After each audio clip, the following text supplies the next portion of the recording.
Hello, everyone. Welcome back to the Sideline Shenanigans podcast today with Jacob Maggard. Colin Richardson. And obviously, we're back for another week of NFL recap and picks. Another really great week. We had a lot of really close games. Obviously, the game that y'all played in early on Sunday was a really fun one. We'll talk about in just a second. But there was just a grouping of really good games. And actually, what I said before about the primetime games ended up not being true. They actually ended up being pretty fun. A lot of them were really close. Obviously, if you're here, like, subscribe, comment, helps a ton. Put the channel out there to more people. The NFL videos have done pretty well so far. And I also plan on doing way too early mock draft for the NFL coming from college football. So I might ask you if you wanted to be on that.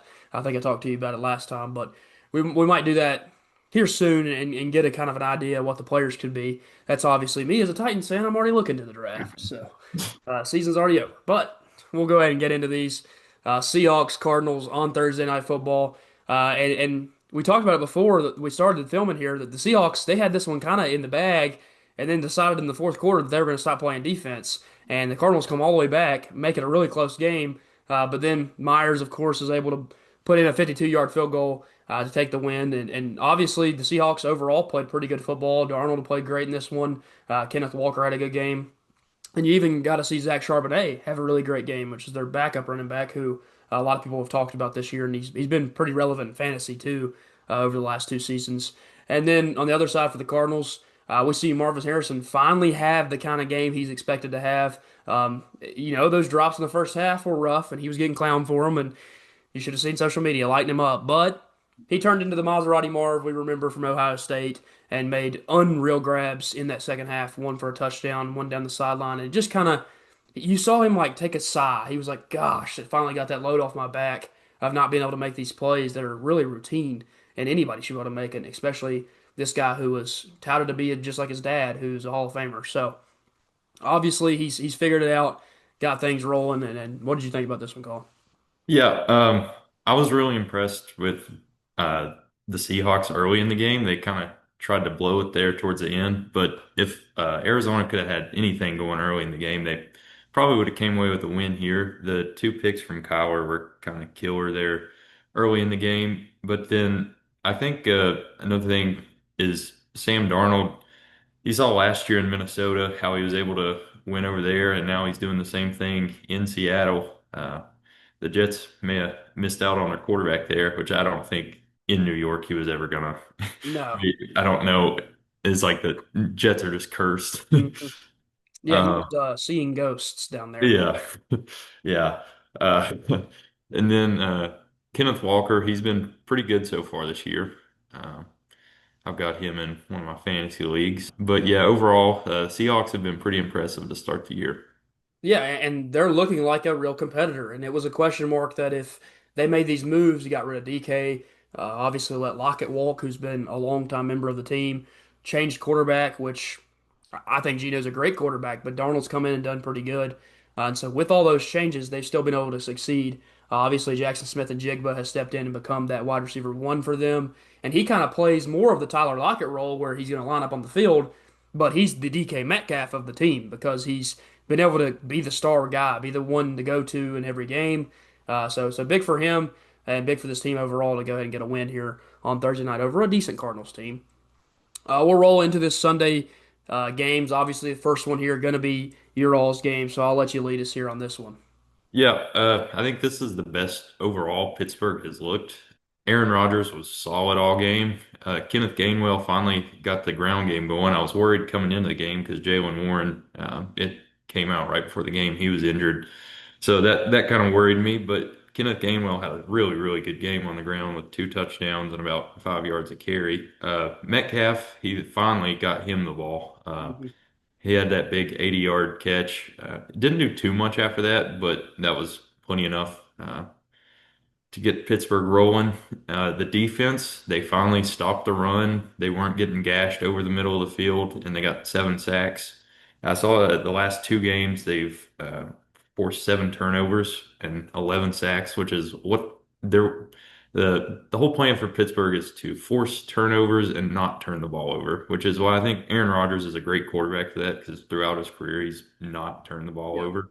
He's been amazing at keeping the ball. So yeah, like I said, the best that I think Pittsburgh's looked all year. They tried to give it up there at the end of the game. I'm fine with them going for it on 4th and goal from the 4 because of how well the defense had played. Yeah, But I don't like running the ball in that situation from the 4 yard line.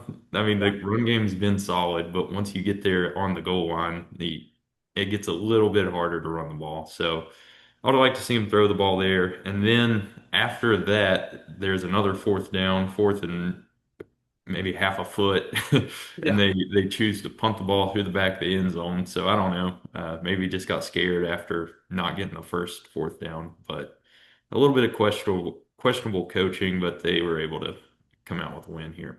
Yeah, and they did the right things to get the win. So obviously that was, like you said, a little bit scary. Fourth quarter, Vikings come alive and finally have some offensive production. And Carson Wentz overall has a really great day. There's a real argument he could be the guy. I know they want McCarthy to be their dude because they took a really high draft pick on him. But can you bench Carson Wentz when he's thrown for 350 yards, 2 touchdowns, and not making a ton of mistakes? Obviously, he's going to make those at points. He's a guy that likes to push the ball up and down the field. But again, it's not the worst thing ever to have a couple mistakes tossed in with a really good game. They got JJ going finally. They had Addison return, and he had a really big play down the sideline, and so they're getting things back. They're turning into a pretty good offense, and I think their defense is already pretty solid. We talked about before Isaiah Rodgers had another huge play, blocking a field goal, and then runs the fastest speed in the NFL. So the guy's a difference maker on the team for sure. It's surprising that he ends up cut from somewhere and then gets signed with the Vikings and becomes a superstar. You already mentioned it, Gainwell, Metcalf, both superstars for the Steelers in this one. And it's really nice to see Kenneth Gainwell be able to step up and be that great on short notice. It makes you wonder, did they really even need to draft Johnson? And could they have used Yeah. maybe something else on this team right now? Because they're just not playing him, and they're really because of the mistakes he's made. And again, they're rookie mistakes, but with how good their backfield's been, that they just haven't needed him. So, which is a good thing. It's a good problem to have that you have a decent draft pick that just doesn't have to play and he can develop, which should be good for them moving forward. Going on to our next one here. Obviously, the Commanders, they're trying to deal without having their guy, Jaden Daniels. But Marcus Mariota has been completely perfect in that role of backing up and taking over for the offense. It's just their defense here. Couldn't get off the field, couldn't make stops against a Falcons team who is obviously they were in distress after what happened last week and how embarrassing that performance was. So they obviously showed up, played pretty good. Penix, 20 for 26, 313 yards, 2 touchdowns. You could argue that's his best performance this year. And then, of course, biggest reason there is he got Drake London going. He had Bijan going in the receiving game as well. So just a really, really great game from everybody on that offense. And even Kyle Pitts. That's always been the joke is what team will take Kyle Pitts in their fantasy football draft and just hope he finds that resurgence of the rookie year. This year kind of looks like he might find it. He's had really good games. I always said Penix, if anybody could get him the ball, because Penix is just a guy that relies on a lot of different targets, as he did with his time at the Washington with Washington. But overall, good performance from the Falcons and the Commanders. You got to start asking some questions about that defense. Will it keep getting gashed because they lost their NFC game last year in the NFC Championship because they gave up 50 points to the Eagles. So it's gotta get better for sure from here on out. Colin, your thoughts on that one? Yeah, I was really impressed with the bounce back win for the Falcons, losing kind of embarrassingly to the Panthers last week. Like you said, Marcus Mariota has been really impressive, though, coming in as a backup. I was kind of thinking maybe once Jaden Daniels comes back, if he could be possible trade bait for someone like the Bengals or Yeah, somebody that's down on their quarterback. They were able to get Bijan going on the ground, 75 yards on the ground and a touchdown, as well as 100 and some yards through the air. He was wasn't able to get in the end zone on that one super long reception, but yeah, I think they were able to punch it in the end zone there. And like you said, with the Commanders' defense, I'm really surprised of how not good it's been because Dan Quinn coming in, he was a really good defensive coach there. It's kind of been surprising. I remember at the beginning of the year last year, their defense was pretty solid whenever they were on a pretty good win streak. But yeah, hopefully they can get things turned around there. yeah. And they made trades and made moves that they thought would improve the defense during the season last year. And truthfully, all it did was get a little bit worse. So definitely a concerning thing for them. They are going to have to figure that out because if they want to compete, now obviously Daniels comes back and helps the offense, but if they want to compete, their defense has to be better. You can't let the Falcons score 34 on you because what happens when you play a Chiefs or a Bills or something like that, if you play them down the road or on your side of the field, of course, playing like an Eagles and a Cowboys who both can score a ton of points, as was proven in the last few weeks. So it would be scary if they match up against one of those really tough offensive teams. Going into our next one here, a game that we thought wouldn't be close at all, and it actually ended up being a pretty fun game. Part of that being the Bills just weren't able to run away with it. They actually end up not covering the spread, believe it or not, which is crazy that an NFL game had a higher than 12-point spread, if you want to know how bad the Saints are. But Josh Allen is able to get it done. Doesn't have a great passing day, only 200 yards, but that was all they needed. They didn't have to go crazy. Shakir gets a really big play for a touchdown. And then James Cook, I mean, it is week in and week out. He is continually carrying on the load that he had from last year. And a lot of people doubted that he would be able to do that. It's definitely not been any issue for them. Their run game is still extremely good, on top of the fact that Josh Allen can obviously give you 50 plus yards on the ground any day of the week. Overall, really great from them. With the Saints, there's been some promising things here and there. I think Chris Olave has stepped back into his role of being their star receiver. He struggled at times last year, but we've seen other guys step back, like a Rashid Shaheed, who's had a down year. And then Juwan Johnson probably had his worst game of the season last week as well. But Spencer Rattler hasn't looked horrible at quarterback. He's definitely a chance taker, and he's going to throw a lot of crazy passes. I don't think he's the worst starting quarterback in the NFL. I think there's a couple teams that could rival that, but it's close. It's close to being one of the worst. And it's not really that he's a horrible quarterback. He just doesn't do anything special for them. And I don't think the Saints are going to win very many games, if any, this season. What are your thoughts on that one? Yeah, going back to Spencer Rattler, he's not been bad this year, and he's definitely not the problem with the Saints. Right. But at the same time, they spent a second round pick on Tyler Show, however you say his name. Clearly, there's other positions that the Saints need Mm, help with, and I mean a second round pick's pretty high up there. So I don't. I feel like they probably should maybe start giving him a chance, or maybe they shouldn't have drafted him to begin with if they yeah. don't feel like he's their guy. And then the Bills, they ended up taking care of business. It was a close game through three quarters, really, and then the Bills kind of pulled away in the fourth. Josh Allen, I saw, had his first turnover of the year. He used to be a ton of turnovers as a quarterback, so seeing him one turnover through four games is a very encouraging sign for Bills fans. He was also able to add another touchdown on the ground. So pretty solid game from him. And then, like you said, James Cook was unbelievable on the ground. Yeah, and he just has been that every week. They don't even use Ray Davis anymore. Ray Davis was this big question mark of would he push into that backfield and get some carries.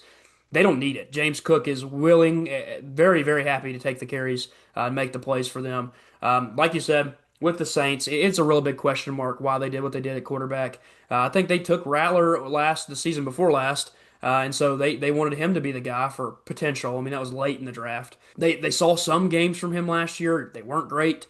Then they saw the fact that they needed a quarterback, so they go and take one. And maybe there's an argument to be had that what they're doing is a good thing and not destroy a quarterback's confidence because the team Right. playing with is so bad that it could kill his confidence and that would in turn kill him as a player because I mean Sam Darnold, he's got it back finally, but what did that do to him for 5 years? Playing behind that horrible, awful team. I mean, it made him look like a scrub. So he was seeing ghosts, literally. He said that. So you don't want Tyler Shuck to come in here and see some ghosts. So maybe they're just protecting him, but you're right. It is definitely a big question mark on why, when you took him where you took him, why you're not going to give him at least a chance. So maybe late in the season you'll see him get a start. Maybe when they play the Titans down the road towards the end of the year because we're both going to be horrible, they might want to give him a chance there because he don't have a lot to worry about then. So that is interesting, and we'll see what happens the rest of the year with those two teams. As we expect one to be the worst in the league and one to be one of the best. Moving on to our next game here, got the Browns taking on the Lions. And this is the Lions football team we expected to see this year. Of course, they had that early loss, but now they're rolling. Their offense looks really good. And actually, their defense is playing some pretty good football as well. Now, not much to write home about when you beat the Browns this bad because I think a lot of teams can do that. However, the Browns did just stop and stifle the Packers. So it is really impressive that you're able to put 34 points on this team who has arguably one of the greatest edge rushers in the history of football, whose talent is being completely wasted. And again, they don't have bad pieces on their defense. If you are a Browns fan, there is some bright spots, like I said, with a Myles Garrett, but also Quinshon Judkins has really looked good. Just now, kind of getting cleared to do his full work and not be on a carries restriction. And in his first game, he has an incredible game. So he's actually catching passes at a high level there, which was one of the worries because when he was at Ohio State, Travion Henderson did all that for them. So overall, just a bright spot for Browns fans. Other than that, there isn't much left to be happy about. And then, of course, with the Lions, you've got the 1-2 punch of Gibbs and Monty, hoping those guys can just stay healthy. Health has been an issue for Monty in his past. And then Amon Ra, a guy that we've kind of been so reliable for Goff, is his favorite target by a long shot. And just overall, this offense and defense performed at a really high level. What's your thoughts on this one? Yeah, Amon-Ra St. Brown now leads the NFL in touchdowns Yeah, for quarterbacks, which is really impressive. And for the Browns, I think it might be time to end the Joe Flacco experiment. Uh, I know you drafted two quarterbacks, Dylan Gabriel and Shadur Sanders. I saw where Shadur maybe has had a bad attitude on the sidelines, maybe. So I don't know. I think you got to throw one of them in there, give them a shot. I mean, Flacco hasn't really done anything at all this year, and week that one. Week yeah, one was week only. one. But besides that, he's really done nothing that would make you want to continue to start him when you have two young guys that could be getting some experience in. And then for the Lions, this is it's not an impressive win, but offensively is a very impressive offensive showing Yeah. because the Browns have been one of the best defenses in the NFL this year. And to put up 34 on them and be able to run the ball, throw the ball, do whatever you want really to them is really impressive. After that first loss, the Lions have looked really good. Yeah, they have looked like that Super Bowl contender, the top tier team that they could have been. And again, people were worried if they lost their OC and their DC that the things might slow down. And all it really took was one game to get calibrated and get going. Moving on past that game, we'll roll on to the Panthers and Patriots. Of course, the Patriots look really good here. They are able to do anything they want in this game. And it's crazy to watch the Panthers win by 30 last week and then get beat by 30 this week. It's just that's the Panthers. That's what the Panthers can do. And again, Drake May has stepped in and become that guy for them. They took him with a very high pick, expecting he would be that, and he has been so far for them. He brings you really good rushing upside. And as you can tell, you look at the backfield and you're not seeing a ton of rushing yards. They did let all three backs play in this game. Travion scores. So good for him. Potentially gets that real starting job because the fumble issues that have both Ramondre and Antonio have had. So I don't know. It'll be interesting to see what they do the rest of the year because I don't think the Patriots are good enough to make a playoff push or anything like that. But they are good enough to kind of to give teams a good tough competition. And it'll be interesting to see when they play a real contest like a Bills team or one of those really good teams and just see if they can hang in there with them because that's their goal this year is just compete and then probably try to push and win games next year. Stephon Diggs obviously finally has a really good game with them too. And Drake May again, just go back to him. I think he's the guy for sure. I was very high on him originally. I think he's proven everything he needs to prove to be the future for this team. Your thoughts on this one, Colin? Yeah, I've been really impressed with Drake May this year. I haven't watched but the one game, but just based on his stats, he has been so efficient. I know that, like I said, in the Pittsburgh game, he get at one point completed 13 straight passes. So, and the turnovers weren't really his fault in that game. Like I said, it's been fumbling issues with Patriots. And even then, turning the ball over five times and still keeping it within a score game is really impressive. I mean, that's typically a blowout. And then you don't turn the ball over in this game and you win 42 to 13. Yeah. So really good signs there for the Patriots. And they were able to get Stephon Diggs going, which is he got hurt halfway through the year last year. So now he maybe finding his footing coming back from the injury. And then for the Panthers, I don't know. Like, it kind of felt like they just gave up towards the end of the game, 42 to 13 after beating the Falcons 30 to nothing or 30 to 6, whatever it was. 30-0, yeah. Yeah, 30-0. I don't know. And then I think it might start to be time to ask questions of whether Bryce Young's your guy going forward or not. I mean, he hasn't been terrible, but he's also not been what you really want to see out of a first overall pick. So uh, I guess we'll see moving forward what they do with Bryce Young. Yeah, and the big concern there is how much they spent to get him too. This was a huge Yeah. trade that they made to make that move, and it's definitely set them back with a lot of their draft capital. It would have had another top 10 pick last year had it not been for those trades. So you got to think that the Panthers are probably hating that overall decision because Bryce Young has not been the saving grace for this football team. Mm. He looks like an okay quarterback, but he's not a number one overall guy. Now, number one overall guys will get a longer leash, so he's going to keep getting chances because you just can't give up on a guy. You traded as much as you did for him and used as much draft capital, so he'll get chances, he'll get opportunities. It'll just be interesting to see if he can figure things out and become a good quarterback. I mean, there was a run down the year, down the stretch last year where he looked pretty good, so maybe he can recover on that. And again, I think he actually has some decent pieces around him. I think Chuba Hubbard's a good back. I think Tedero McMillan's a good receiver. So they just have to do a little bit more and especially not get blown out like this against teams that are not Super Bowl contenders in the Patriots. Moving on to this next one here, a really impressive debut from Jackson Dart. It was really interesting to see how Dable wanted to use him in this offense too. Dable seems to love Jackson Dart. I don't know if you've seen any of the kind of reports that come out after the game, but saying stuff like he went up and hugged him after the game and kissed him on the head, and it was like this dude just loves Jackson Dart. He's like, "You're saving my job. I love you so much." And they used him in a really fun way. He was like run the ball a lot. Now he has to figure that out because he took some shots in that. I mean, he took one hit that he got. I mean, he got smoked. And it was like, golly, Dart, get down. Don't take those kinds of hits. Let your running back, that's a psychopath, do that. Because Cameron Skattebo, he will happily take those hits. But still used him well, played really good, and beat a really good Chargers football team. And really, you look at the Chargers stats, they look like they had a pretty good day. Herbert not having the kind of completion percentage he'd want to have.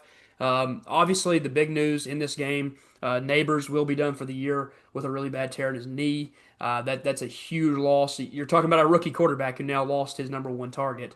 It is really good that he still has Skattebo in the backfield. He has weapons. Wan'Dale Robinson, Darius Slayton has stepped up at times in his career and been their number one guy, so maybe he has to do that now. But definitely a worry for them. And again, you talk about other great games, rookies breaking out. Marion Hampton finally does it. And not that the Najee Harris injury was good at all. It sucked for him because he could be towards the end of his career. But it did allow Marion Hampton to break out because he didn't get any carries stolen and he was catching passes. And he started making some ridiculous runs in this game, broke off of multiple big time runs off of getting tackled and then breaking off and going for 10 plus yards after. And then Quentin Johnston. This is a guy that everybody last year was just about done with the Quentin Johnston experiment, and now he's going off every week. I mean, he's Herbert's by far favorite target. He's stolen Ladd McConkey's job, and even with the connection that him and Keenan Allen have, Herbert is going to Johnston more often than anybody, and he's showing up and showing why he was a top overall draft pick in that receiver class. So overall, what are your thoughts on this one, Cole? Yeah, really impressive performance from Jackson Dart for his first start as a rookie. Another thing is the Giants defense was able to shut down Keenan Allen, which had been a really big target for Justin Herbert to start the year. And then Herbert threw two picks this game, which is we hadn't really seen that from him. So if this Giants defense can continue to play well, and then alongside with Jackson Dart and Cam Skattebo, the Giants could maybe win a few games. I don't know about playoffs because of how bad they started the year, Yeah. but yeah, if the defense can continue to play well, then they might be a team you don't want to see towards the end of the year. Yeah, and again, to give them that credit, like you said, that defense is really fun. That pass rush is really, really good. It could arguably be one of the best in football. Kayvon Thibodeau has kind of stepped up now because he saw that Abdul Carter's gunning for his job. So you got Thibodeau, you got Burns, and you've got Abdul Carter, and that's a really fun combo rushing the quarterback. And then Dexter Lawrence with the pick almost took it back. Good old sexy Dexy, as he calls Sexy himself. Dexy. Hilarious. He is very fun to watch play football for that team. Another fun matchup here, Eagles Buccaneers, a battle of undefeated teams. And the Eagles are able to get it done in a really close game where the Buccaneers, on the back of Baker Mayfield, make another late push because you know what Baker does in the ends of these games. He gives his team a chance. They got it back in it, just not enough. You saw some very interesting plays. The whole argument of getting rid of the tush push Well, the Eagles said, screw the tush push, we'll fake plays out of it now. They run a sweep to Saquon Barkley that was incredibly called, blocked to perfection. He could have walked from the backfield into the end zone. Then they run two shovel passes on the goal line and score two touchdowns like that. So this offense is really dynamic. The play calling is really good. And of course, the defense is always going to be a really big threat for them as well. And then for Baker and the Buccaneers, you love the second half push they make, scoring 19 points in the second half, pushing the Eagles to the limit. Bucky Irving going to go down potentially with an injury, so that's something to watch out for. But they have a really great backup in Rachaad White, who before Bucky Irving ever arrived, Rachaad White was an incredible backup running back. So they've got options there. It sucks to lose Bucky as he was your leading carry and your leading receiver. But they do have a Mecca. They have Chris Godwin back finally, and he looked really good. Just for not for what he did in the game, but for his availability. He took a really high snap percentage coming off of a pretty nasty injury last year, and he also was targeted 8 times. So they really trust him. Actually, I think he may have been targeted 10 times. It's something crazy high though for a guy that's coming back from that serious of an injury. So they trust him. They trust Egbuka. And when they get Mike Evans back, man, that's a really deadly group of receivers with two really good running backs. So I expect the Buccaneers to still be really good this year, potentially push for the NFC. But it is the Eagles, and they are probably one of the best teams, if not the best in football. What's your thoughts on this one? Yeah, like you said, the Eagles are definitely one of the better teams in football. They have not really been able to get Saquon going early in the year. Well, at least not as compared to last year. And I mean, they're still 4-0. One concerning thing for the Eagles is AJ Brown sent out a cryptic tweet or whatever after the game was over. They haven't, I think he had 2 catches for not many yards. Yeah, not many at all. I know those top receivers are typically a bit of drama queens, but uh, you never want to see that out of a star receiver. But the Buccaneers making another push. Baker was not able to get another game-winning drive, which would have been incredible, starting 4-0 with 4 game-winning drives. Yeah, would have been insane. Yeah, they were able to get Bucky Irvin going on the ground and through the air, which is unfortunate, and played him in fantasy. Yeah, He was an animal this week. And like you said, once they get Mike Evans back, this Buccaneers team is going to be. I think they'll definitely be able to compete with the Eagles as they did in this game without him. So yeah, I like the Buccaneers this year, and definitely like the Eagles, especially if they get Saquon going. That could be really scary. Yeah, and you're probably throwing the Buccaneers in that argument with the Lions, Packers, and Eagles is probably one of the best teams in the NFC. So, really impressive start from them. I expect they will continue to be this good. They're coached well, but on top of that, they just have a great quarterback playing well, and they have such good weapons and a really good offensive line. I mean, Tristan Wirfs probably arguably one of the best tackles, if not the best in football. So, overall, really, really good team there. Their defense gets after people as well. Going on to our next one here. Not much to talk about here. An absolute blowout, 26-0. Brian Callahan still has his job now in his career. This is an absurd statistic. In his first 21 games, sitting at 3-18.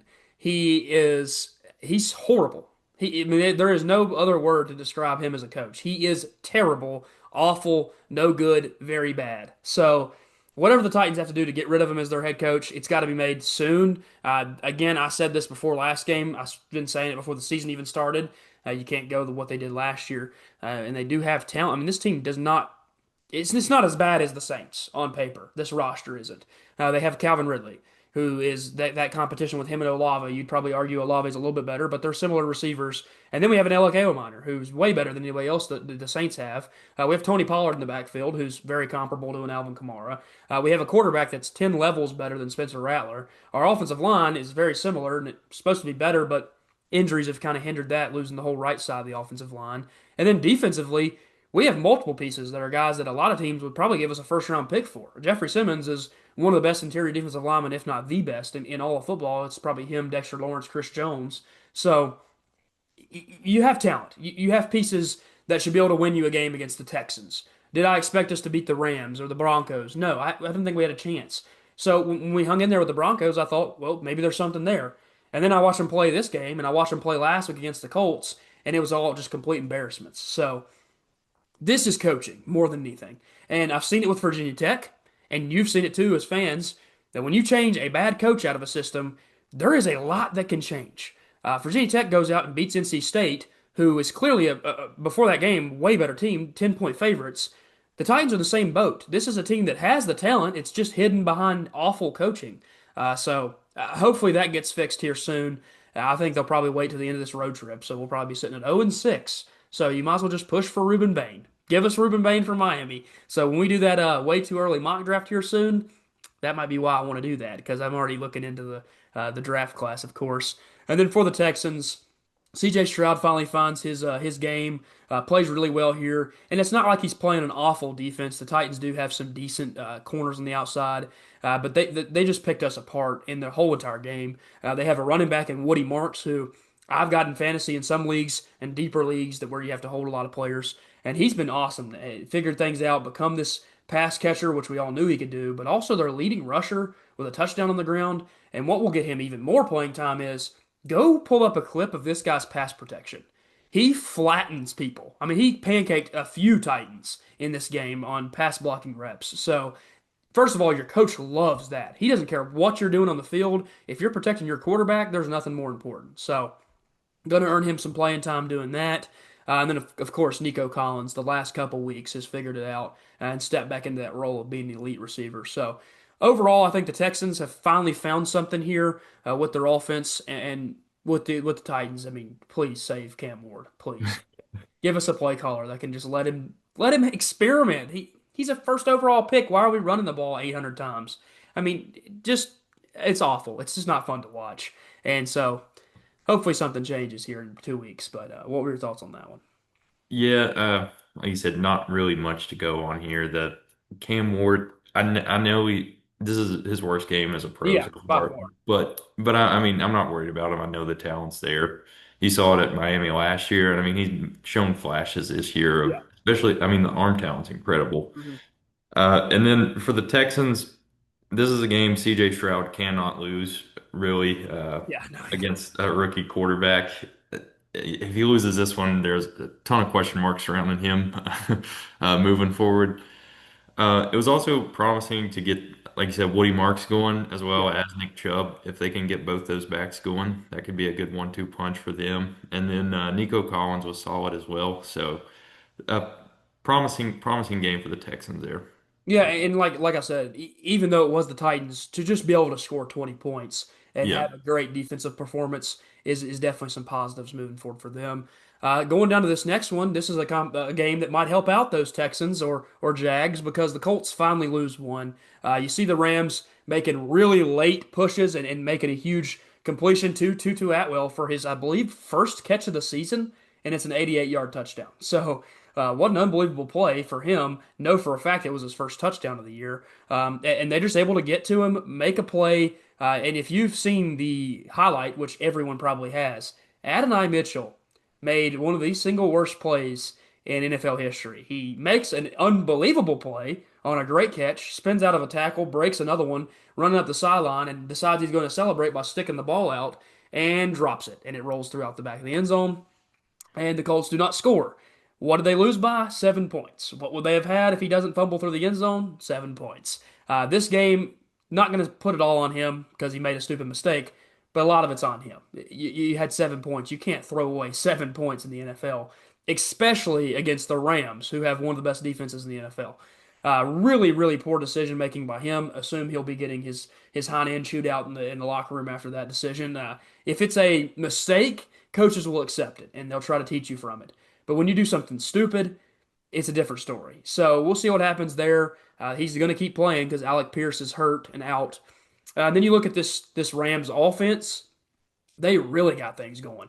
The ground game has been established, but more importantly, Puka Nacua is the number one receiver in the NFL right now. Jamar Chase, his inability to do what he wants to do because obviously his quarterback situation is awful, and Justin Jefferson, who has the talent obviously and has a quarterback now who wants to get him the ball, but he just doesn't have the counting stats. Puka Nacua is unbelievable. He can run the ball at a very high level, and now he has a 13 reception, 170-yard game with Stafford throwing for nearly 400. This offense is going to start rolling like this with that defense. Watch out for the Rams in the NFC as well. The NFC could be really, really fun late in the year this year. What were your overall thoughts on this game? Yeah, the Rams really impressive on offense. Stafford at 37, still going out and throwing for Yeah. almost 400 yards and 3 touchdowns is insanely impressive. Puka Nacua has been incredible this year. And then on the other side of him, you have Devontae Adams, who is still really a really good receiver. Um, so that's really scary for a opposing defense. And then I think this game was the first game that Daniel Jones has kind of looked like the Daniel Jones we're used to. He threw the 2 picks. He did have 1 touchdown, but I wouldn't be too worried as a Colts fan, though. The Rams are a very good football team. Kyron Williams, 13 carries, 77 yards. He was pretty solid, but overall, I think the Rams really good showing there. And then for the Colts, I'm not too worried about them. They've looked really good this year, so I'm sure they'll be able to turn it around. Yeah, and I would say they're still the clear favorite in the AFC South. The Yeah. Jaguars did get a big win, which we'll talk about in just a second. But I just still believe the Colts are a far better football team when it just comes to the way. Now again, if Daniel Jones regresses back to the Daniel Jones we know, this team isn't good. But for now, I'm not as worried about him doing that because one bad game happens to everybody. Everybody has a rough game. I mean, Patrick Mahomes has had a bad game this year, so that can definitely happen. And wouldn't put all the blame on him for this one. Just playing a really good defense. Moving into this next game, like I just said, the Jaguars getting this massive win, and Liam Cohen going up to the middle of the field and saying, "Keep my name out of your mouth" to Robert Salah was very interesting. He was not happy about some of the comments that Salah made, and the Niners, of course, paid for it. He comes out and calls probably his best game of the season so far. Gets a special teams touchdown. Saw some really great play from Travis Etienne. He looked incredible in this one. And Lawrence didn't look horrible. He didn't look bad. He made plays when he needed to. So overall, this is just probably the single best performance the Jags have had this year, defensively, offensively, special teams put together. And you look over at the Niners, really great showing from Purdy in his first game back. 309, 2 touchdowns. McCaffrey has a great game. They're getting Kittle back soon. Without Jawan Jennings in this one and an injured Ricky Pearsall, he still throws for 309 yards. So a lot of positives to be talked about for Purdy and the offense, and I am not worried about this coaching staff and what they can do. So again, I think things will be fine, and they'll get rolling, moving moving forward. And just that funny moment at the end of that game will be talked about by a lot of people for a long time. What are your thoughts on this one? Yeah, the little reminiscent of Will Smith there. Yeah, yeah, Um, So the 49ers get Brock Purdy back, and the Jaguars are still able to manage to beat them. And I mean, Trevor Lawrence he was okay this game, but I mean, he still hasn't looked quite like he did his breakout year. Mhm. So if he can get back to that level and they can continue running the ball like they have been, I think the Jaguars could be a really scary team. They've found ways to win most of the games they've played in this year, which they haven't played too great a competition, but then they play the 49ers here who are undefeated yeah. and they're able to come out with a win against them. So I think going forward, the Jags might be a team to look out for, especially if Trevor Lawrence gets rolling. Yeah, if he ever shows up like he was, man, they could be really scary. And I do think that their coach is a pretty good coach. So, all things considered, this team could improve and maybe get in that contest to win the AFC South. Moving on to our next one here, and there's a lot to talk about here. First of all, the Chiefs have their breakout game where they look like the Chiefs again, look incredible, and the Ravens look awful. Now they get a late garbage time touchdown that really means nothing. This was 37 to 13. Now, again, Ravens are without a lot of talent. Matabike is done for the year. They're going to be without Roquan for a little while. Lamar potentially misses multiple weeks. They've got injuries literally everywhere. Their offensive line hasn't looked near as good as it did last year. The run game hasn't been the same. Justice Hill does all the work in this one. This is really scary if you're a Ravens fan. I'd say this is the first time in a couple years that they've just looked bad. Not that they even looked injured. They just looked bad. They played bad last week and got in the game and stayed in the game, but still lost. This is very worrying if you're the Ravens, especially if Lamar Jackson isn't playing for you. And then again, for the Chiefs, Mahomes is incredible here. This is Patrick Mahomes, 274 touchdowns, and you could argue what made him better? Getting back his guy, Xavier Worthy. He does go to some other guys, of course, for the touchdowns. Worthy doesn't score the receiving touchdown from him, but just as a really, really solid performance from the Chiefs and a really scary performance from the Ravens if you're a fan of them because they don't look very good so far. Your thoughts here? Yeah, like you said, really scary for the Ravens. I saw Matabike. where it's a back slash neck injury. John Harbaugh kind of made some comments that it might affect his future as well. So Yeah. that's really scary and unfortunate for the Ravens. Um, Lamar, he hurts his hamstring and he might be out for a couple weeks. He didn't really look great when he was playing, and he hasn't the past 2 weeks, which a lot of that's been the pressure that's been on him. His offensive line has not been blocking well. And then on the other side for the Chiefs, Mahomes finally back into form that we're used to seeing, and then getting Xavier Worthy back was huge for them. He was their leading receiver as well as rusher. Yeah. So that's huge, getting that for the Chiefs. So that's kind of scary for the Yeah. NFL, seeing the Chiefs kind of come out firing like this with the offense looking similar to how it did in its prime. So Yeah, and if they're back, you got Steve Spagnuolo coaching up that really good defense too. So if they're back and they're rolling, man, this team gets scary again. And you don't know what to look for. I mean, the Chiefs could be back, and that is like you said, scary for the league, for the Ravens. If you're without Mahomes or without Lamar for these next 2 weeks, man, do you drop to 1-5? And how do you dig out of that hole if you do? Moving on to this next one here, Bears Raiders. And again, the Raiders, man, they can't catch a break. They finally have the breakout game from Ashton Jeanty. He plays phenomenal, and then they lose a late one due to a blocked field goal. So, if you're a Raiders fan, the constant torment of being a Raiders fan, trust me, I get it. I'm a Titans fan. It's rough. They just lose all these close games. They can't win anything. They've had a couple close ones at the end of this season and just ended like this. Not much else other than the Genty great performance from him. And then for the Bears, some promising things from Caleb Williams the last 2 weeks. Rome Odunze has clearly stepped into that first receiver role where he is the guy that he wants to go to, and kind of looks like the guy you expected he would be coming out of college, as he was a phenomenal playmaker there, and that's translated to the league. If you're the Raiders, you are wanting to try to make a playoff push this year with an old coach, an old quarterback, and a team that's built to win.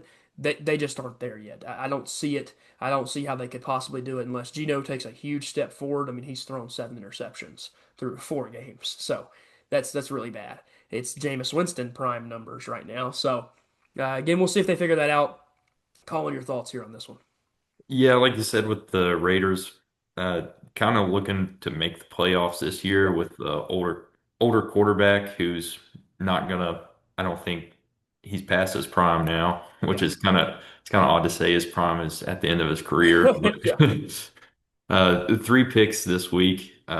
They do have some good young pieces, Ashton Jenney and Brock Bowers, who they were both of those players were able to get going this week. yeah. And then for the Bears, Caleb Williams, like you said, has looked good the past 2 weeks. And then he's propelled the Bears to 2 solid wins. So maybe look for the Bears moving forward if Caleb Williams continues to play well. Yeah, and you could probably put on a lot of that being that coaching hire they make with Ben Johnson. I Yeah. think it was a phenomenal decision. There was not a better coach you could hire to try to figure out his woes that he's had, and man, did they nail that hire. I think he's going to be an incredible head coach moving forward, as he is probably one of the best, if not the best, play caller in all of football. Moving on to this last game, and it was a really fun one. If you stayed up for this one, man, did you get a gem of a game. I hate that it ends in a 40-40 tie. I think that's the stupidest thing ever. That's a British thing. That's a soccer thing, not an American thing. So let's get that crap out of football. But doesn't defeat the purpose of what the game was, which was a phenomenal watch. Packers, Cowboys, and this Cowboys team, very promising. They finally figured it all out, and it's without CeeDee Lamb. So how much better does this offense get when they add back arguably one of the top 5 receivers in the NFL? George Pickens has an absolute breakout game as Dak Prescott's favorite target without CeeDee. 8 catches, 134, 2 touchdowns. And you knew this was here, or you knew he could do it. He did it with the Steelers at points in his career there. He is an incredible 50-50 ball guy, and some would argue he's the best in the league at that. And then for the Packers, they're not crazy good, not crazy efficient in the rushing game, but Jacobs does punch in 2 touchdowns. So he makes up for any lapses in the yardage per carry with the 2 touchdowns. And then Jordan Love, kind of a bounce back game after the performance against the Browns, which was not pretty, goes for nearly 340 yards, 3 touchdowns. And like I said before, Dak played really, really well. Looked like the kind of guy that can lead you to some wins in that conference, which is going to be rough because the NFC does look loaded. Overall, solid performance from the Cowboys. Think the Packers would have loved to walk out there with a win, but it ends up being a decent thing to happen when they blew the lead late. So, what's your thoughts on this one? Yeah, I think the missed extra point there kind of hurt Yep. the Packers. They get that 1 point, they probably win the game.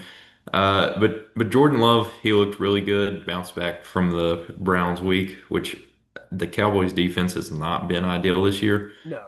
Um, I would argue maybe if they have Micah that they win this game, possibly.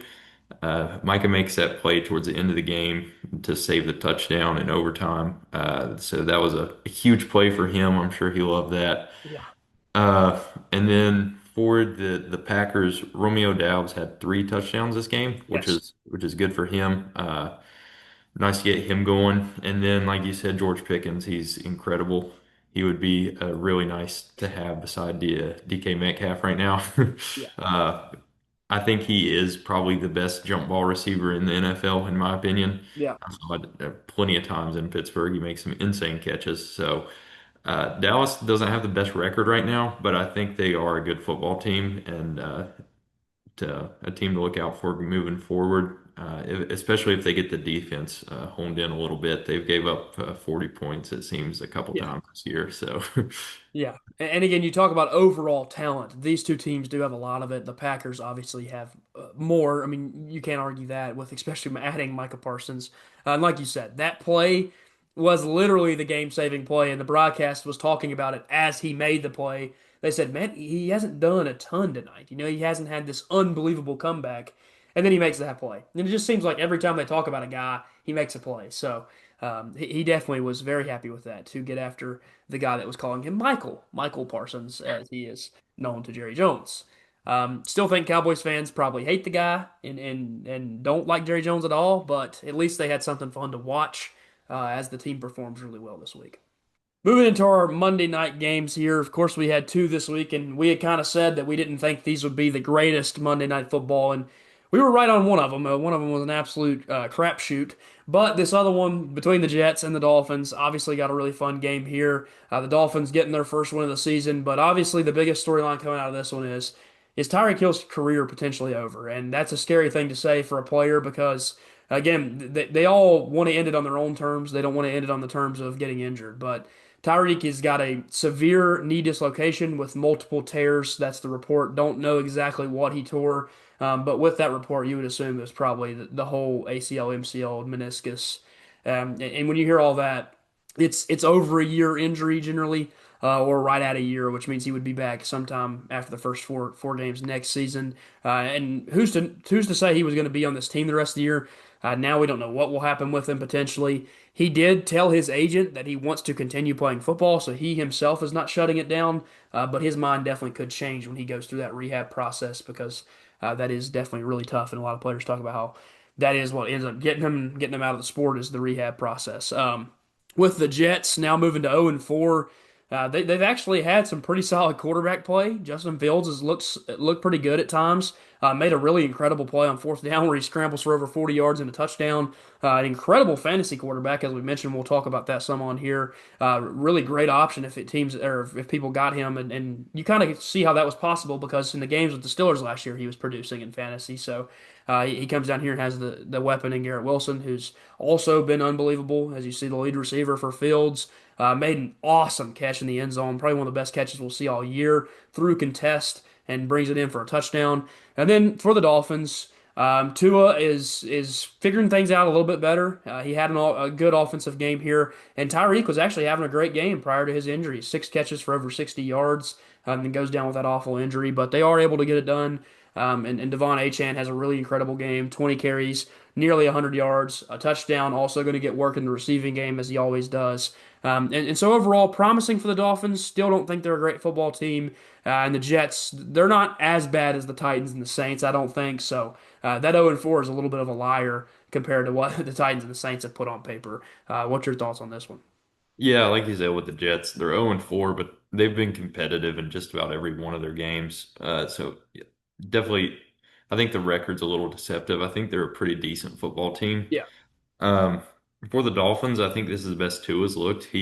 had his two touchdowns and didn't have a absolutely game-breaking interception. That is just a terrible decision. So that's a bright side for the Dolphins there. Tua looked pretty good, and Justin Fields, fantasy-wise, like you said, he was putting up points with the Steelers last year, and he Yep. wasn't playing even very good. And now this year he's played pretty good in his two legit starts where he didn't get Yeah. injured. So I think he's a pretty good option for quarterback in fantasy. And then another thing fantasy wise, Devon Achane he's a pretty good pickup at running back because not only do you get the ground game, but you also get he usually has 3 or 4 receptions a game, Yeah. depending on the PPR league. That he's a pretty good option to have at running back. So, but overall, a good win for the Dolphins here. You definitely, I mean, both teams coming in were 0-3, so it's not like a super hyped up matchup, but No. you definitely don't want to drop to 0-4, and the Dolphins are able to avoid that and sneak out of there with a win. So good win for them. Yeah, and you get another matchup against this team later in the year. So maybe they'll one side maybe looking for revenge, and then of course the Dolphins will try to get another win in that one. But they probably don't want to face their other two division rivals, as those two teams have looked pretty good to start the year. Going into this last game here on our slate, Bengals Broncos, and this is the one we were talking about. We looked at the schedule and said these aren't the best, most fun games to watch. This looked like it, and I actually did tune into this game and. Other than watching J.K. Dobbins be the first 100-yard rusher for Sean Payton in like 38 games or something crazy like that, there was nothing to write home about. The Broncos clearly look like a good football team. We all knew they were. They were 1-2 was deceptive. The way that they had played just didn't live up to the talent they have. Bo Nix plays by far his best game of the year. Now that is against a very bad Bengals defense, but he scrambles for one, has 326 passing yards and 2 touchdowns through the air.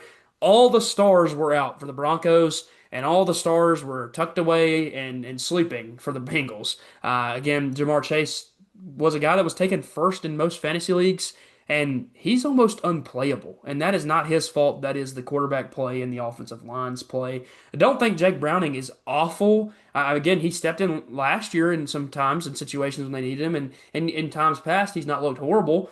In the game he come into when Burrow got injured, he was not bad. So I don't think he's a terrible quarterback, but this team is just so bad.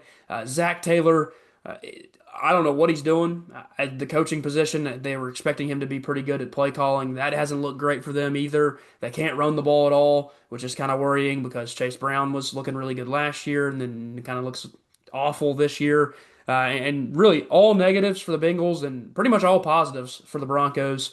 They shut down the lead receiver, like I said, with Chase. R.J. Harvey finally breaks out in his rookie day, kind of his rookie breakout game. They always say it's the fourth game of the season, so that's hit for a couple guys actually. Marion Hampton does it, R.J. Harvey does it, Ashton Genty does it. So that fourth game kind of seems like the deadline to do it. And he broke out here and had a pretty solid game, and I think he ended up getting in the end zone. So the Broncos have a lot to be happy about. Now, again, the opponent you're playing, not good, but that is positive to build on top of for future weeks. What was your thoughts about this one? Yeah, a very promising win for the Broncos. They were able to get Dobbins going on the ground as well as RJ Harvey, and then Bo Nix. He finally played like we saw last year, Yeah, so that's a real promising win for the Broncos. However, they were not playing a good defense. The Bengals' defense is not good. no, They have so much money locked up on offense, and it's really unfortunate whenever someone goes down like Burrow, one of the best quarterbacks in the NFL. yeah, And I mean, the Bengals are just built in a way that if that happens, they can't really compete because the defense is not good. And then, I mean, Jake Browning's not a terrible quarterback, but I don't know how many quarterbacks. I mean, Burrow obviously can do it because he's an amazing quarterback, yeah, but not many quarterbacks are going to be able to succeed behind that offensive line. And then running the ball, it's just hard behind that offensive line. Plus, you don't really have the pass threat that Burrow brings, so teams are able to kind of hone in on him. And then Jamar Chase, I saw he was getting frustrated, which yeah. is, like you said, never want to see that out of your receivers. So kind of a unfortunate situation for the Bengals. Kind of fortunate for Pittsburgh. Yeah. But you always hate to see Burrow getting hurt or any quarterback. So yeah, unfortunate situation for the Bengals, but good win for the Broncos here. Yeah, and again, like you said, for the Steelers, they get to build this really big division lead because there's a real chance the Steelers could be like 4 games up on the rest of the division. If Lamar does really not play the next 2 or 3 weeks, yeah, they're not favored against the Rams, especially in those games. And if the Steelers can build that big of a divisional lead when they're probably going to beat the Ravens once because they always do, and they're probably, I mean, they're a lot better than the Browns and the Bengals on paper. So that divisional lead is going to be huge. And if you have that early in the season, man, it saves you, and it really could be a huge thing for them. So, positive outlook for you guys, and probably a really negative outlook for those Bengals, Browns, and Ravens teams. And again, like you said, this one just not one to watch. We'll move on into making our picks for this next set of games here, week 5 of the NFL season. Of course, we talked about the lack of primetime excellence looking at the schedule from last week. This week, we open up with an awesome primetime game. We'll talk a lot about this one as we get San Francisco playing against LA. Of course, both these teams located in California, so there's not a ton of travel involved in this one. San Fran coming off the loss that they had, where you had the guy Salah getting yelled out about keeping his name out of somebody's mouth, so maybe that'll fire them up as they'll get a little tension there. And then with the Rams getting a huge win. And both these teams are really good. I think they're coached extremely well. This is probably 2 of the 5 best head coaches in all of the NFL. And again, this is a really fun matchup. Great quarterback play going to be had in here. Going to be pretty solid defensive play on both sides. And it's going to be a really fun matchup overall. Colin, I'll let you go ahead and make the first pick here on our Thursday night primetime game. Yep. So I'm gonna go with the Rams here. I like what I've seen out of Matt Stafford this year. Even though he's 37 years old, like I said, he's still producing. And Puka Nacua and Devontae Adams, they're just a tough offense to stop. And then the defense that hasn't been terrible either. I am surprised to see that the line is 6.5 points. It Yeah. kind of feels a little big, but yeah, I'm gonna go with the Rams here. Yeah, and I'm going to side with you. I actually love the Rams in this game, partially because they are getting the home game, although that SoFi Stadium home game is weird with 100,000 plus fans or whatever it is they get in that building. But they don't have a ton of fans. The Chargers and the Rams both don't have crazy fans show up. So San Fran might even roll the stadium. But I will say, like you're saying, the defense is incredible. It could arguably be better than San Fran's, and the offense has a quarterback that is pretty much a lock for the Hall of Fame now once he got his Super Bowl, and 2 receivers that have Hall of Fame trajectories. Devontae Adams, I would assume, is probably there, but maybe needs the last couple seasons just to finish out the career. And then Puka Nacua with an unbelievable start, and that would be a crazy story. A guy that was a 5th round draft pick can make the Hall of Fame someday.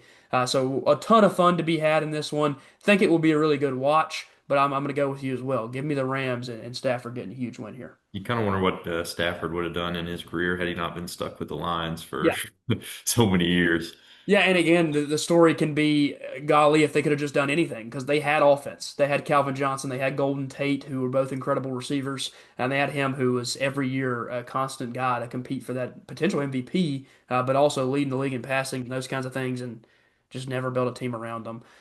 Moving on to this next one here. Shouldn't be a lot to talk about, other than the point that Minnesota is yet again overseas, taking on the Cleveland Browns in Tottenham Hotspur Stadium in London. So they draw a crazy scheduling thing there, drawing back-to-back weeks. I don't know if they just stayed over there because they were in Ireland. They maybe just stayed in Europe. I have no idea what the plan is. But now getting to play Cleveland in an early game yet again, they're adjusted to it at least. So maybe that's a positive. They're adjusted to playing that time zone. Obviously, Minnesota looked pretty good last week. Like you said, the Steelers have played good football, so that's not a bad loss. And then Cleveland, they looked really bad. They kind of regressed from the week before where they had played pretty solid football. I don't expect much out of this Cleveland team. I'm going to take the Minnesota Vikings to get a win here. I do think that Myles Garrett will be able to get after, potentially get after Carson Wentz and make him do some stupid things because Carson Wentz has a tendency to do that. But I still think this Vikings team is just so much more talented than Cleveland. So give me the Vikings to get another win. And again, that'll be overseas in London, England. Yeah, I'm with you on this one. I'm gonna go with the Vikings as well. I know McCarthy is still out for the Vikings, which it might not be the worst thing for them, to be honest. Wentz has not been bad filling Yeah. in for him. One interesting thing from this game, though, will be to see if Cleveland finally makes that switch at quarterback. If Flacco continues to underperform and not play well. But yeah, I'm gonna go with the Vikings here. And you would think if they do make that switch at quarterback, it probably will end up being Dylan Gabriel. because he has Yeah. been the guy in the moments so far this year. And like you said, with the potential diva tendencies on the sideline from Shador, it seems that Dylan Gabriel will be the guy to step in there.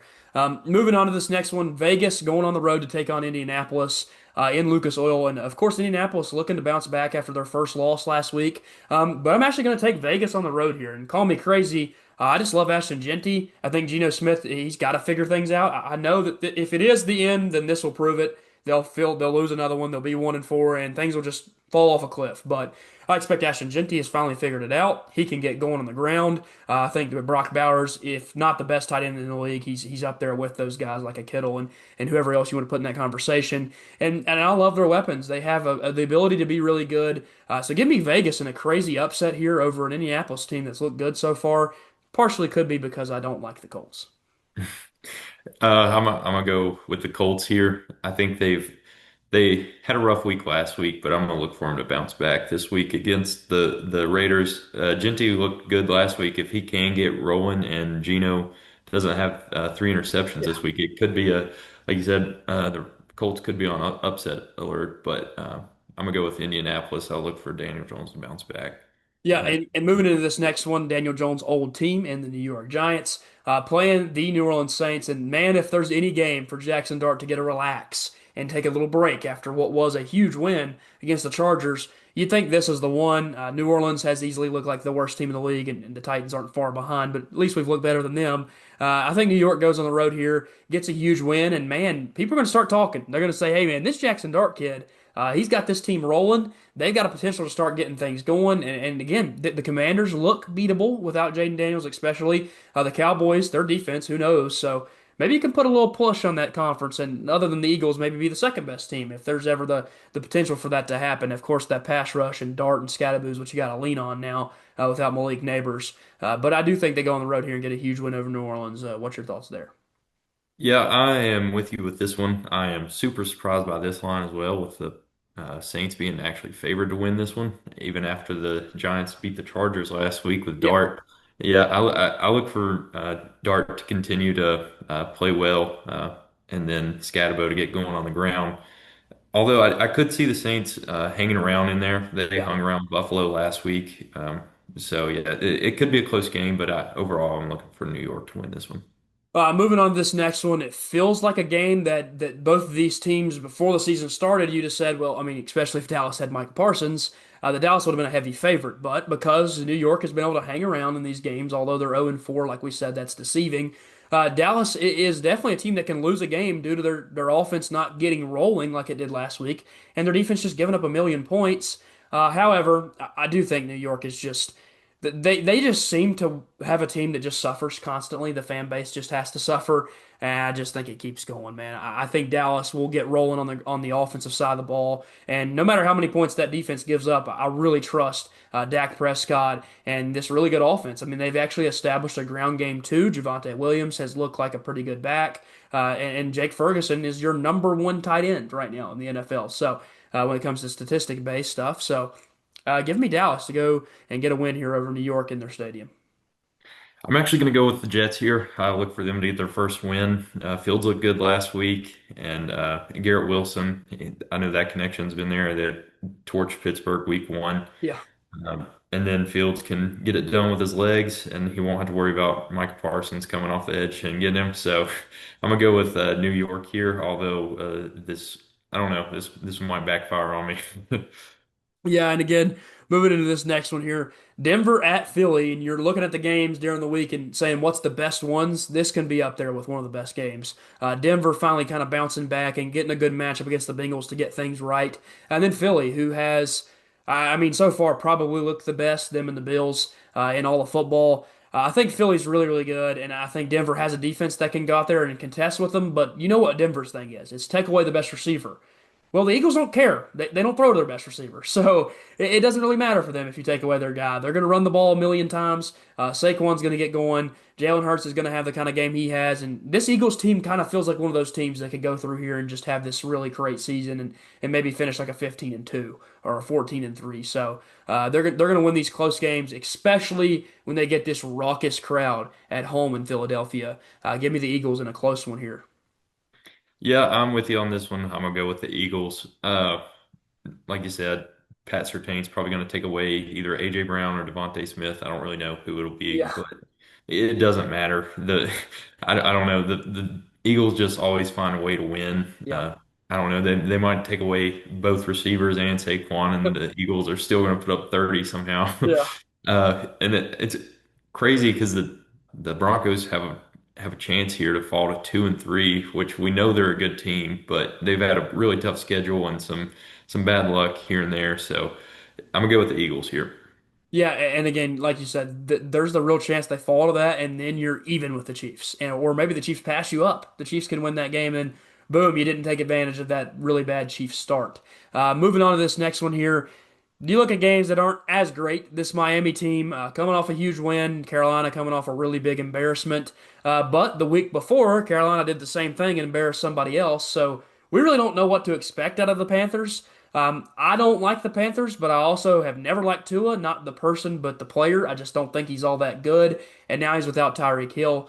So I'm going to actually take Bryce Young to lead the Panthers to a win here. See Chuba Hubbard run all over this team because, again, Miami just isn't all that good on defense. And Ted McMillan to really have a great one. So give me Carolina to win. And obviously, that'd be a little bit of an upset with that 1.5 Miami spread there.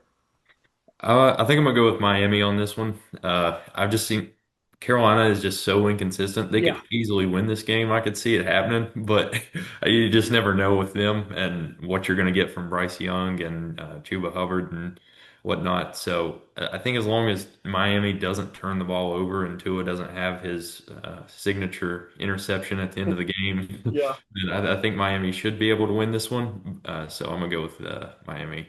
Moving on to this next one, what is going to end up being a very interesting game with the expectation of Lamar Jackson not playing. Like I said before, hamstring injury, and they believe for now it could hold him out for 2 to 3 weeks.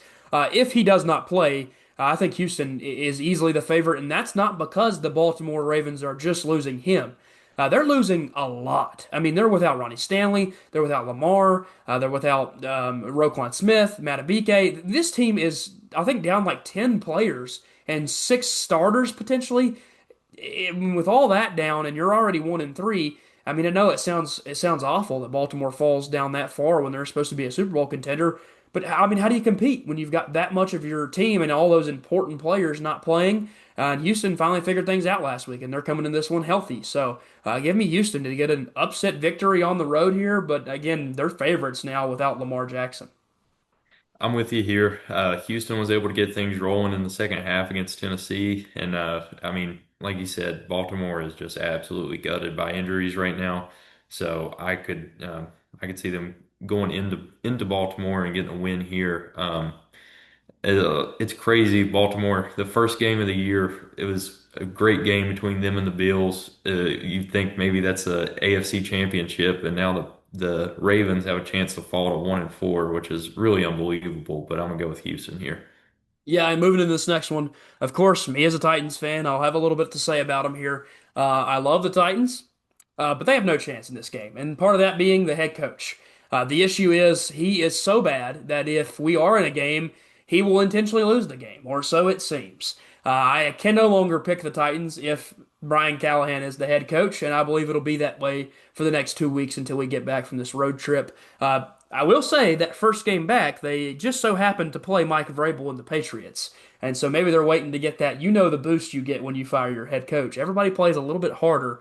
Maybe the Titans are waiting to use that boost to play against the Patriots. So give me them going 0-6. I'll just go ahead and say it now. I'm picking them to lose the next two. But obviously that means they have to lose this one. Give me the Cardinals to move on and get another victory. And again, decent little start to the season for the Cardinals. I just want to see Cam Ward play well. That's all I really care about. Yeah, I'm with you on this one. Tennessee didn't really give me much of a reason last week to think they would have a chance to win this game. So I'm gonna go with the Cardinals and Kyler Murray to get things done this week. Yeah, and again, Marvin Harrison will absolutely cook our secondary. It's been really bad this year, which is something that shouldn't be happening when we went out and added L'Jarius Sneed, but he seems to be one of those guys that potentially got his money, and he's a little bit settled with that. And maybe an injury is what hindered him because he did have that injury last year, and maybe he's not fully healthy, but man, is that kind of scary for when you're locked into a contract with him. Maybe they try to move him before things get real bad. That deadline, we might be doing a fire sale. the main thing for the Tennessee going forward this year is just seeing improvement out of Cam Ward. I mean, Yep. as long as they get that, I think it's not a bad season. I mean, you're not expecting really to win the Super Bowl this year, but if Cam Ward, if he shows you that he's that guy, then I think it's a good season for the Titans. Yeah, and again, we've talked about maybe being real bad ain't the worst thing ever. Get a Yeah. good draft pick. Looking at this next one with Tampa Bay and Seattle, Tampa Bay has looked really good this year. They just lost a super close game to a team I think maybe the best in football. So you're going to find me hard pressed to pick Tampa Bay to go out and lose a game. I think they're really, really good. I love their defense. I love their offense. I love the way they're coached. And again, this team with Baker Mayfield, again, Bucky Irving potentially could be out. But Rachaad White, he can fill right into that gap. He was the starter before they went out and got Bucky Irving late in the draft. So it's not like they're missing out on having a starting running back. And man, is Emeka Egbuka good. And can Chris Godwin only get better coming back from that injury? I love this Tampa Bay team. Maybe my favorite team other than the Titans, and maybe the team I'm going to be end up pulling for because the Titans aren't going to be anywhere near the playoffs. So give me Tampa Bay to go on the road and get a win over a pretty decent Seattle team. Yeah, I'm with you here. I just like what I've seen too much out of Baker so far this year and Tampa Bay. I know Seattle has been pretty good this year, Yeah. and Sam Darnold he's played pretty well, and it's always tough playing in Seattle. But I just think Tampa Bay, even if they get down early, you know they have the chance to come back with Baker at quarterback. So I'm gonna go with Tampa Bay here. Yeah, he's always got a chance to make something happen at the end of a game. Moving into this next one, we'll make it real quick and easy here. This is Detroit by 40. Detroit is one of the best teams offensively in all of football. But on top of that, this defense has found a way to be really, really game wrecking the last few weeks. They have an incredible pass rush led by Aiden Hutchinson. And man, if the Bengals, they're not going to win very many games without Joe Burrow, it doesn't seem, especially because that offensive line is so, so bad. So give me Detroit to cover this spread and win by a lot. All right, hear me out here. I'm going with the Lions. Yeah, Yeah, like you said, the Bengals just don't really have much of a chance against many teams without Joe Burrow, especially not the Lions, as well as they've played the last 3 weeks. So, I mean, there's really not much else to say here. I'm gonna take the Lions. yeah, and moving into this next one, Washington playing LA. Again, not sure the availability of Jaden Daniels, but I also don't think it's the biggest deal. I mean, Mariota has played really good football for this team. He's got them to the point where they could win this game, but I'm just going to side with LA. I just think that the Chargers, they're going to have to bounce back after the loss they suffered last week. Justin Herbert is too good to follow up a poor performance with another poor performance. Marion Hampton broke out, and you know how much Harbaugh wants to use that running back once he figures out he's there and ready to go. So give me LA. Give me that really great receiving core and Justin Herbert to get rolling again. And maybe a little bit scary for Washington if they drop another game here early in the season. Chargers to win this one. Maybe a close game, but I do like the Chargers. I like the Chargers as well. I look for it to be a really close game with the way Mariota's been playing, and I probably would pick Washington if Jaden Daniels was healthy. But with him being out and how I think the Chargers will be looking for revenge after last week. Yeah. And Herbert, I don't expect him to throw another 2 picks this week, so I'm gonna go with the Chargers. Yeah, and again, you also beg the question: do they have to eventually try to play Jaden Daniels, even though he may not be healthy? And it's a risk they're not willing to take right now because Mariota's given them chances. It's more so been the defense is the issue. So you're playing Los Angeles, who has an incredible offense. I don't know how your defense is going to stop this team if they couldn't get stops last week. Moving on to this next one, we've got a really fun divisional matchup here. I think New England, they're on the up and up and potentially can be back and competing sometime soon, but not against this Buffalo Bills team. This, to me, with the Eagles, look like the two Super Bowl contenders currently. If I was picking a Super Bowl as of today, that's who I'd say is going to be in it. So give me Buffalo to get a huge win. All things considered, I think they're a better team, but they're also playing with one of the other craziest fan bases in all of football. Going to be playing at home, getting that huge home field advantage. Give me Buffalo and maybe not covering a 7 point spread. I do think New England has something to prove, but I just think they're a better football team and will get the win here. I think this is gonna be my upset pick for this week. I'm gonna go with New England. I like what I've saw out of them the past 2 weeks. I know they lost to Pittsburgh, but I mean they turned the ball over 5 times and were able to keep it within one score.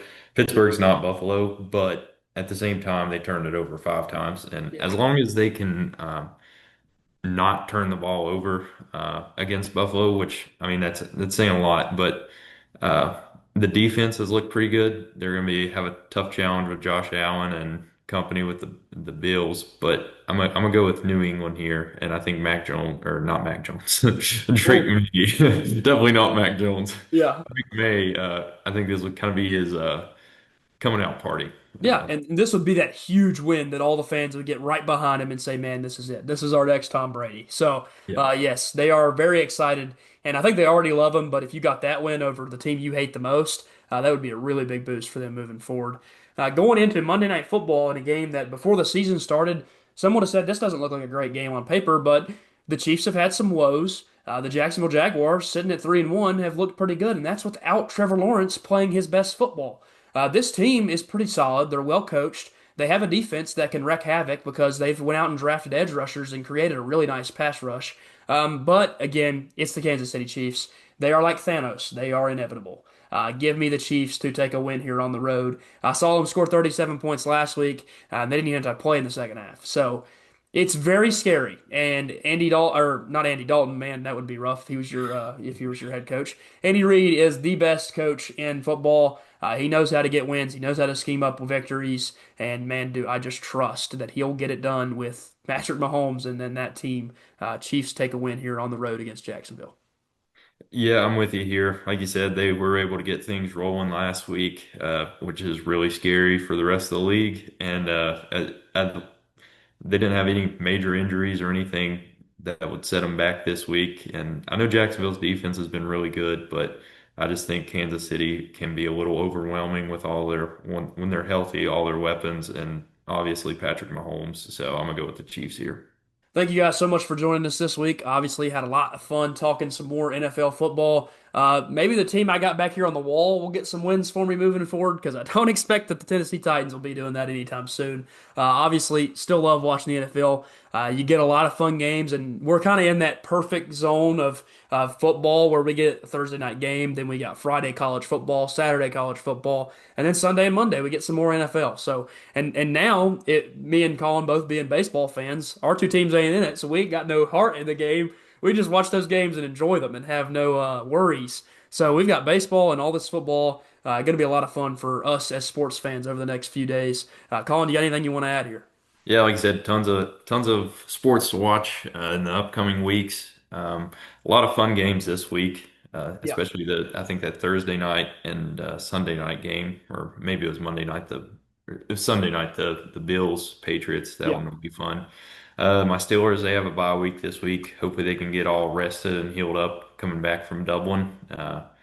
And get a win. I know they've got the Bengals and Browns coming up, and then they get into the real heart of their schedule. So they need to get those two wins and get a big lead on their division. So hopefully they can do that. Yeah, yeah, and like we talked about in this one, they have a real opportunity to create an awesome gap. And if they can build that early, man, if they can go out and win this division, I mean, you're talking about being back. And man, does that give them their best chance to go out and win a playoff game potentially at the end of the year?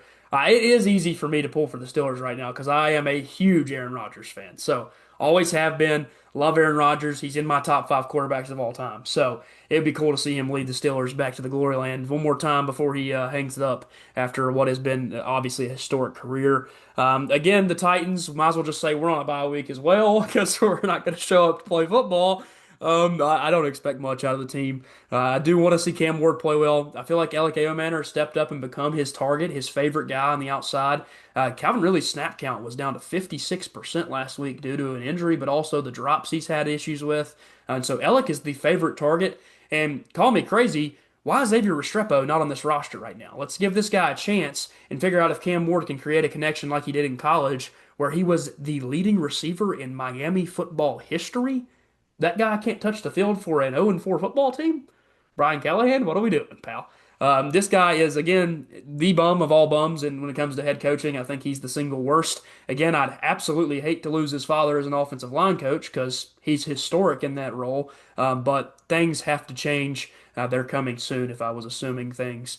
But to look forward to the week, like you said, we've got some really fun matchups. Drew a couple good ones in the middle of the schedule as well. And again, you got a pretty packed day starting at 9:30 on Sunday, again with an early game in London. So if you want to get up and watch some football, there's a chance to do so all the way up until 8:30 that night. So football all day on a lot of days of the week. And again, playoff baseball. If you guys did see, I uploaded my playoff baseball predictions where I talked about the wild card and how I thought that would go. If you want to check that out, it's on my channel. And then obviously my college football content. You'll see that coming out every Monday, Tuesday, and then always on Thursday when it comes to my picks. Colin, with Tech's resurgence here lately, we might have to have you on for an episode. Maybe talk a Yeah. little college football. As you, I know you're tuned into Tech especially, and that'll be kind of fun if we could talk a little college football as well. And then of course I've mentioned it a few times now. I'll mention it again. Looking to do a way too early mock draft where I will talk about a lot of the players that are in that college football season that I'm currently covering. So luckily I've got a lot of experience talking about those guys and then talking about the teams they could end up on later down the road in April of next year when that draft rolls around, where the Titans will, I assume, will be picking in the top five once again. Again, if you have anything else you want to add, Colin, it's your last chance to do so. Yeah, man, go Steelers. I know they got the bye week, and then also go Hokies. Yep. Nice new budget. Yes. Yes. The BOV is passed, and man, there might be something to look forward to in the future. Again, thank you guys so much. Like, subscribe, comment, follow along with all the content on the channel. And again, we appreciate you guys a ton. Peace. Peace.